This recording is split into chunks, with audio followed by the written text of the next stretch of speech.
right, welcome to this edition of Let's Go Boating. And today I've got my oldest son, Franklin Pillsbury V, professionally known as Skip or Skipper Pillsbury. And Skip, good afternoon. Thanks for having me. Well, how's everything down in Clear Lake today? It's a beautiful day out. We've got a lot of sunshine and temperature's about 91, so it's a lot more comfortable than it was about 3 weeks ago. All right, we'll give a quick description of Clear Lake, which is actually Seabrook, where you are, just south of Houston near the NASA Space Center. Yep, so we are located basically in between Houston and Galveston. Clear Lake is right off of Galveston Bay, where we're located. The store is approximately 30 miles from here to the end of the jetties. And that's considered Galveston Bay, and then you hit the jetties by Galveston and go out into the Gulf of America. That is correct. The same Gulf of America that we have here in Florida. Exactly. Straight west of you guys. Right. Anyway, so Skip, let's just kind of start out here real quick and talk. You've been in the business 30 years? I think actually maybe a little bit longer than that. Well, I'm not that old, so Yeah, we'll have to debate and that. not much, but maybe like 32, 33 maybe. But you grew up in the business, started out when we had the dealership in Dallas, and you and Kyle, of course, are third generation selling Sea Rays and Boston Whalers and Grady Whites. And, what are some of the early memories that you have, sort of being around the store we had in Dallas and, some of the customers, equipment, and, just that kind of stuff? Yep. It actually is probably one of the coolest places to be a kid and hang out and get in the way of a lot of the guys that were trying to do their jobs. That's for sure. But some of the earliest memories are that in bay where the detail guys were, and remember probably getting in the way of somebody and them handing me a brush and oiling teak at probably 6 or 7 years old on a swim platform. But you didn't have to sand it first? No, they it probably needed to be sanded, but they just wanted out of the way and here's something to do.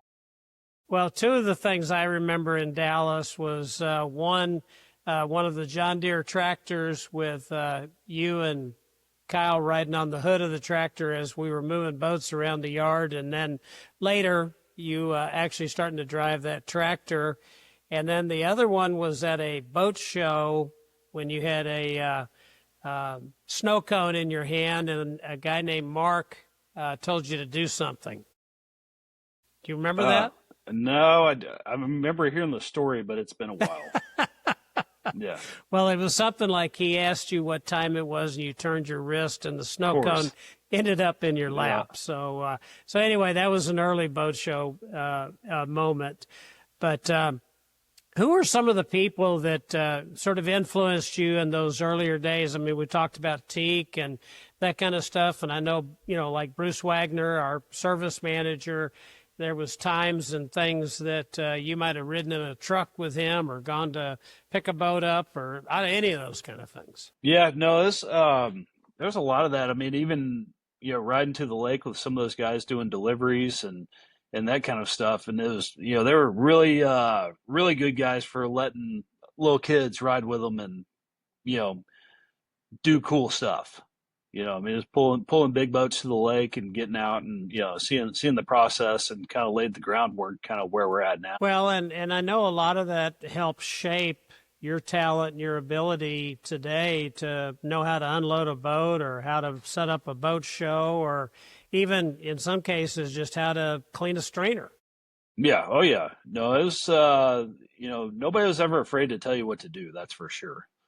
And, that was a good place to get, figuring stuff out. Cause I know Kyle and I both, we go down there on Sundays and you were working, doing some stuff and we'd kind of hang out right around and there's always keys left in a tractor, a forklift or something like that. And we would figure out how to, get them started and that kind of stuff. And we may have been known to ding a few fenders every now and then from trying to drag trailers around the lot that probably didn't need to be moved. Well, and then when we went to Lake Minnetonka and worked up there at Minnetonka Boat Works, obviously a little bit older, junior high, high school age and whatnot, and you started, working around the docks and pumping fuel and taking boats to customers' houses and fishing out of a Ranger bass boat and some of those kind of things. What are your thoughts and your memories from those days? I learned probably more at that place just from a rigging side, working in parts and service and doing deliveries and all that kind of stuff. That place was a lot of fun to work at. And going back to the hauling boats, which you probably remember that crazy guy Steve, that was the boat hauler. But man, you talk about, as soon as fall came around and hauling boats out and learning how to tie down boats and strap them down without ratchet straps and all that kind of stuff, and especially when it comes to blocking boats and just figuring out how to make it all work. Do you remember how many boats we used to haul out for winter storage? It was hundreds. Yeah. I mean, Yeah, it was unbelievable. And then to have not only all those blocks and everything else, but, a lot of those bottoms and a lot of the boats were different in the way that you had to set the stands or set some of the blocks. Yeah, even with the old the dirty built A-frame trailers with Bobcat, dropping it down and stacking blocks in the back, and then picking the bow back up and working them out. One or two guys. You get really efficient with those things. Well, and I know some of our viewers may not relate to what a set of yard arms are today, but they're used to lift a boat off of a trailer that's stationary and et cetera. But if you remember, we had to build our own yard arms in the very beginning to lift boats straight up off of a trailer, pull the trailer out, and then drop it down on blocks. Yeah, that's a lot easier now. It's good equipment and probably might be even a little safer. Oh, well, definitely, without a doubt. Yeah, at least you can lock them out, Well, what about some legendary or memorable customers that you'd think about, back in the day, like on Lake Minnetonka, either somebody there in the marina or somebody that maybe was fishing out on the water or, that you'd be running a boat with? I mean, we used to see Dennis Green down there all the time. He kept his boat down there in that corner. Well, some people may not know who that is. At the time, he was the Vikings coach. And I think, he would come down, at least fish 2 or 3 times a week. And, they had a custom. That was actually the first boat I ever rigged, was his Cajun with a 200 Johnson on it. And the guys in the back basically just turned me loose, said, you need to rig this boat. And back then we had to hang motors and all that kind of stuff. And I remembered, mounting, I think, that thing in the top bolt the first time they came by, I said that's wrong, and then mounted all the way in the bottom bolt the next time. They came around and told me that's wrong, and then the third time they showed me the right way to do it. And it's kind of one of those life lessons that you figure out how to do it right the first time. So that was probably Les Foster. Yeah, but some of the guys in the shop in there, it's always a good time back there. Exactly. But Les Foster was an amazing service manager back in the day. Yep, and, still legendary in and around Minnetonka, and, another great story. I mean, Les started scraping bottoms with Charlie Swanson there at Minnetonka Boat Works, and then, as you say, worked his way up along with Marvin and some of the other guys that we had there. Yep. That place was very unique. A lot of fun, beautiful property, and, of course, on a beautiful lake, too. Well, and I mentioned and was asking about customers, and one of the customers I remember that we ended up putting a windsock up on the dock for was a fellow that had the Wellcraft Cruiser, older fella that cannot remember his name. I was just thinking about it a minute ago. But if you'll remember, we put custom countertops in the boat and all that kind of stuff. And but he wanted to know which way the wind was going, so I knew how to dock the boat. Yeah. That marina was pretty first class. Typically, somebody would roll in. There was somebody there to help them with the lines to get in. Exactly. Well, sort of fast forwarding down to Texas, you decided that you wanted to leave the freshwater in Lake Minnetonka and get back to the saltwater life. So what did that look like? That I guess that was maybe around 97, 98. Moved down here to the Clear Lake area and went to work for Delhome Marine, which became Marine Max eventually as a delivery captain, and kind of started cutting my teeth there and out here on Clear Lake and kind of been down here ever since. Well, you did have a short jaunt with Marty down in Corpus Christi We area, did, right? yep, yep. That was a 6 or 7 month period, and it was you know it was beautiful down there, but it was time to head back north a little bit. And I know, again, in the area there, there's some, again, just kind of like Minnetonka, like the Yacht Club and some places that have been around a long time and places that are just really neat for people to go boating and that kind of thing. What are some of the things you love to do there in the Clear Lake, Galveston Bay area? And we boat ride a lot. So it's a lot of fun. So, Galveston's a short little jaunt. There's some great restaurants around, some pretty good swimming holes to go to. But the beauty about Galveston Bay is every time you go out, it's like being on vacation without being on vacation. You get to see something new, something different. No matter how many times you go out there, it's always a new experience. Part of getting out there, you have the boardwalk and that area that there's a lot going on kind of through that place as well. Oh yeah, yeah. And then during the summer, every Friday night in June and July, they've got fireworks, which is a lot of fun to go out and hang out and take people out that never been out there and experience that. But I mean, you go out there and as soon as you kind of come out of Kima, you'll start seeing dolphins and just all kinds of just cool stuff. Well, and I know fishing is really a big part of your life, and you've got a Boston Whaler 28 that you love running and going out and about and whatnot. But what does, time on the Gulf of America, along with, your wife, Amber, obviously, and daughter Ashley, as well as the grandkids, and of course, you've got other friends like Rocky and stuff that you like to take out. But what's the real inspiration of going out and running that boat in the Gulf of America? Oh, it's beautiful. I mean, that's one of my most favorite things to do. I mean, we were out a couple weeks ago and we saw a sea turtle, just kind of sitting on the surface that looked almost about 2.5, 3 feet in diameter. I mean, it was amazing. Just, kind of poking around a little bit and, you know, catching good snapper and, seeing all kinds of new stuff out there all the time. Favorite fishing story? Uh, probably the favorite fishing stories are the Costa Rica trips because we tend to do a lot better down there and a lot bigger fish. And of course, But that's courtesy of Boston Whaler, right? yes, that is correct. And how do you But get to go fishing with Boston Whaler? you got to sell a lot of Boston Whalers. And you've done that, and in fact, you also have a very classic Boston Whaler that's there on the showroom floor. We do. It's sitting down here right now. It's a 62 that has been completely redone and is a work of art that gets tons of compliments. And we've actually sold 3 boats, 3 new Boston Whalers off of the integrity of that boat. Well, and that boat went into the classic Keels and Wheels boat show back in May and actually did pretty well. Yeah, we came home with 2 trophies.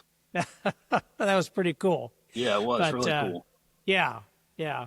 Well, so what do you kind of feel like the future of boating? And when I say the future of boating, outboard motors have come a long way where they're 4-stroke today, more horsepower, more efficient, fly-by-wire controls in terms of shifting easier, steering easier with electric over hydraulic or however that may be put together, better electronics that are creating safer boating for people, more reliable navigating and that. But, what do you see ahead or what are you excited about as we go into kind of this season of 2026 with product?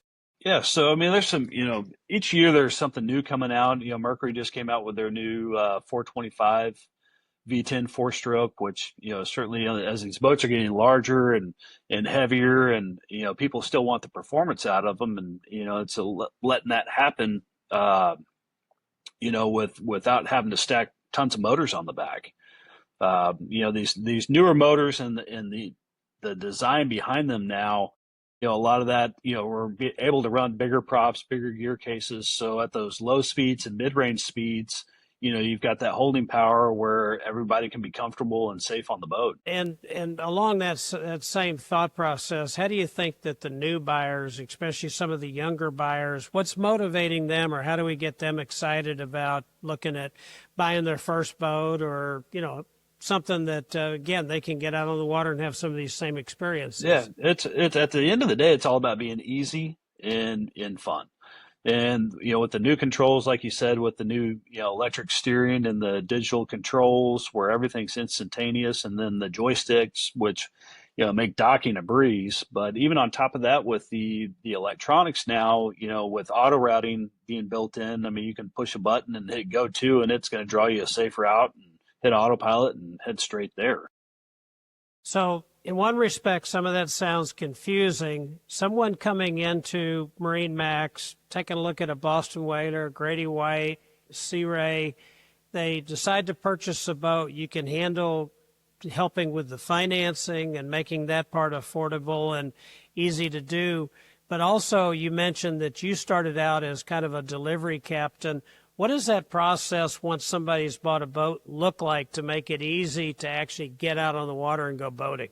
Yep. So that's the fun part. So the biggest fear a lot of people have is trying to figure out how to operate a boat. And the last thing, we want to make sure that they know is we're not just going to hand them the keys, push them on the dock, and wish them good luck. So we, on the delivery process, that's probably the biggest part of boat ownership, trying to bring that frustration level down. And that way, when you get out with your friends and family, you kind of have a, game plan of what to do and what not to do, and bring that stress level way down. So, I mean, we start in the water with the delivery. We start at basically the back of the boat at the motor and work our way all the way forward. And then, we'll run through all the systems, operations, electronics, things like that before we even leave the dock, just so you kind of get the groundwork laid. And then from there, we'll head out on the water and then go through operations, docking, loading, unloading on the trailer, and the electronics as well. Well, and the other side of that too is that most people don't just stop at one boat. You build a relationship and you build a rapport where they're going to continue to do business with you. 100%. I mean, I would say, 40 to 60% of our business is probably repeat business. Well, and as a matter of fact, you and your brother right now have a client that 20 years ago you sold a 20-foot Sea Ray to on a lake north of Houston there, Lake Conroe, Yeah. I think. Yeah, Lake Livingston. Okay, Livingston, Yeah. so just north up there. And today he has a custom yacht being built in Italy that's how big? It's real big. We're, and so we want to kind of keep some of that under wraps, but it's well over 100 feet. Yeah. And so again, a customer for life. Started out in a 20-foot Sea Ray.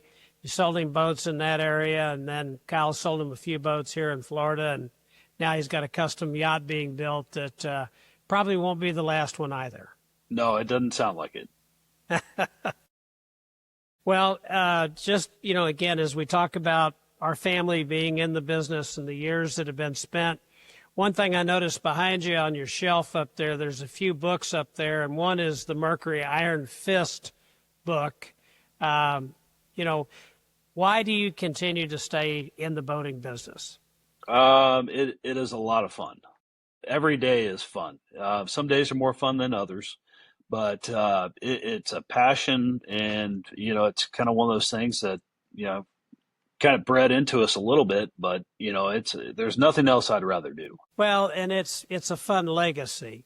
Obviously at my age, it's more about what are you going to leave, or what's the mark, or I think about my dad, your grandfather, that over the years, as an early Mercury outboard dealer, as an early Sea Ray dealer, and helping to start the Marine Retailers Association and whatnot, that I see the benefits of those things today. And just like with yourself, I can see some, marks with fishing, with the industry, with the boat show down there. Again, like us having that classic boat at the Classic Boat Show and some of those kind of things that, you know, the legacy continues to contribute. For sure. No, it's a big part of it. Well, as we kind of get towards the end here, I've got some what I call kind of rapid fire questions that we can kind of see, you know, how they go and where they go. What are the other books you got up on your shelf there? We've got Chapman's Book of Piloting, which everybody should own a copy of that. And what else we got up there? We got Fishing from Boats, some navigation, you know, just kind of a little bit of, you know, what to do and what not to do out there. Exactly. Well, that Chapman's book, that's one of the things as you talk about boat deliveries and whatnot, we still highly recommend just what you said. You know, it's not something you're going to necessarily read cover to cover, but it definitely may help to solve arguments when it comes to markers or to some of the other things that might be going on. Yep, you can even learn how to tie a monkey's fist out of that. Say what? Yeah. Okay, so here's my rapid fire questions. First of all, what's the favorite boat you've ever sold? Favorite boat? I'd say the Boston Whaler 42 Outrage. And why is that? The family that bought that boat they're a whaler family that have bought a bunch, and they cover a lot of ground with that boat. They really put it to the test, and they're on their second one. You know, for being able to load 10 to 12 people on a boat and actually travel on that boat and go from here to New Jersey, you know, is amazing. Well, and so it's really more about what they're doing and the lifestyle than it is the actual boat. The boat helps them do it, but it's just for sure doing what they want to do. Without a doubt. Now, every time you get into a different boat, you find something new that you like about it. I was in a Scout the other day. We got it up to 68 miles an hour, and that was a lot of fun, too. Wow. Dream fishing destination anywhere in the world?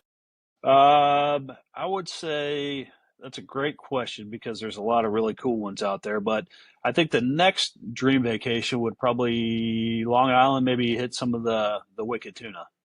Wow. Okay. Yeah. That would be a cool trip. Maybe we need to try to figure out how to put that together. Maybe we can get Jim Pettit to help find somebody that'll take us out. Yeah. One big boating gadget or feature that you just can't live without? I would say probably GPS. Okay. Not a garboard drain plug. No, I keep one of those in my pocket.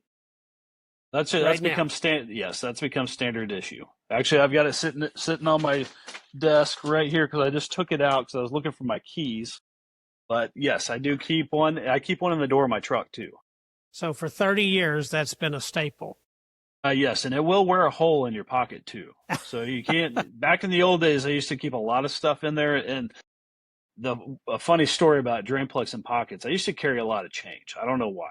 But I remember one time I was running through a marina trying to catch somebody, and that drain plug finally wore a hole in the bottom of that pocket, and it looked like a yard sale of change, keys, pocket knife, all that kind of stuff. Got it. So what's your go-to meal on the water, whether it's a sandwich or fish or snacks or, you know, whatever that might be? What's the go-to meal? Fried chicken. Really? Yep, cold fried chicken. Do you carry it in a Yeti bucket? It's not in a bucket. It's a plastic bag sitting on top of the Yeti. Okay, so you need to go look at the Yeti bucket because there's a label on there for all the uses of a Yeti bucket, and one is to take your fried chicken in. I'll have to look into that.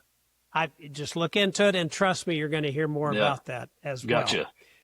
So, Sea Ray, Boston Whaler, Grady White, which do you take out for your family? I know it's the Boston Whaler, but I know you've run Grady's and other boats. But if you had to pick one today, what boat would you pick? That is the hardest question to be asked, sitting in a store with all these beautiful boats around.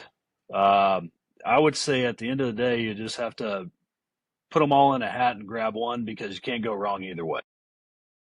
Most memorable catch out of the Gulf of America? Most memorable catch was probably the very first fish on the Pillsbury IV. I was probably 6 or so, and I think it was 6 years old. Yep. Yeah. And I think it was a jackfish or something like that, but I knew it was going to be jaws. So I think I actually ended up handing the rod off to you and making you land it, and then arguing with Captain Doyle about, I told him that I caught a fish. He's like, "Well, no, I'm the captain. I caught the fish." Yeah. And of course, that was out of Port Aransas, which is Yeah. another really cool place on the Texas coast, and everything as well. So, what do you love most on the boat? Coffee at sunrise or dinner at sunset on the boat? Coffee at sunrise. Yep. And why is that? It's amazing. It's the start of a fresh new day, and it is awesome. I mean, seeing the sun come up out of the water and just piece by piece, it's beautiful. So would a kolache add to that? For sure, jalapeno kolache or a spicy boudin. I know that. Yeah. So, one word to describe how boating is with your grandkids. So we've got all four of them into it now, and they have a blast. Seeing them hanging out in the bow of the boat, and no, it's one word, but they're amazed by it. So, not that I'm looking for any credit, but what's the best advice that I've ever given you in relationship to boating? If you see somebody coming in, help them. Okay. Well, that's good. I appreciate that. If you weren't in the boating industry, what would you love to be doing? Maybe like a ski instructor or something. I don't know. It's hard to imagine that. Well, another time we'll have to talk about the mountains and Crested Butte and some of the beauty up in that area and whatnot.